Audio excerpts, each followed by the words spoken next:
La situation actuelle du mouvement terroriste rwandais du M23 est catastrophique.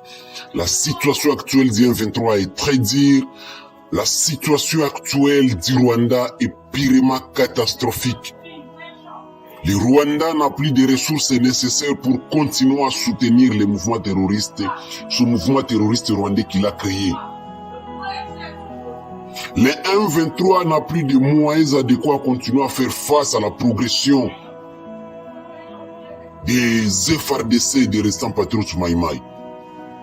Le président génocidaire, le sanguinaire Paul Kagame commence à se réserver de continuer à déployer les militaires RDF parce qu'il craint que ces militaires soient encore massacrés par les FARDC comme il y a quelques jours. Ils ont été massacrés, tués abondamment dans les Rutshuru et dans les Masisi. Et d'ailleurs, il a perdu un général, il y a un général rwandais qui a été tué dans les affrontements, dans les bombardements de Sukhoi 25 des FARDC sur les collines surplombant la cité de Sake. Et un autre colonel, Foul, a perdu aussi, il avait été aussi abattu par les résistants patriotes Maïmaï sur les affrontements, les récents affrontements sur l'axe Rugari-Rumangabo. Vous avez vu même les images, il y a même un communiqué du M23 où M23 a dénoncé cela.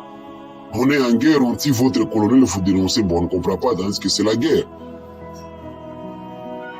Donc le président Kagame commence à se réserver le droit de déployer des militaires RDF parce qu'il craint qu'ils ne soient aussi massacrés par les FARDC.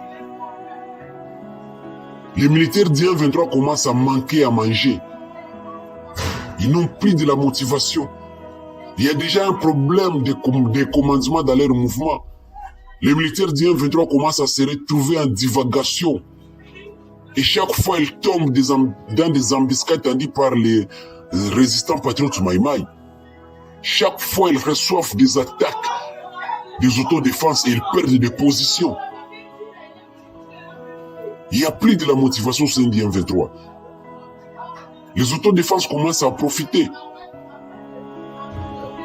Le commandement est déjà foutu dans leur mouvement du M23. Le M23 est vraiment en difficulté. Le Rwanda est vraiment en difficulté sur tous les fronts. Le Rwanda est en difficulté sur le front militaire. Le Rwanda est en difficulté sur le front diplomatique. Le Rwanda est en difficulté sur le front médiatique.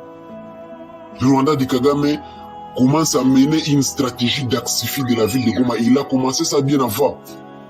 Depuis qu'ils ont pris une grande partie des Rutshuru, ils ont pris une grande partie des Masisi. Mais ils n'ont pris ces grandes parties parce qu'ils ont été repoussés par les bombardements, par la pression et par les attaques des FARDC de sa patriote Maïmaï. Alors Paul Kagame commençait à mener une stratégie d'axifie de la ville de Goma pour essayer de soulever la population de Goma contre les autorités congolaises. Mais la population de Goma n'est pas dupe.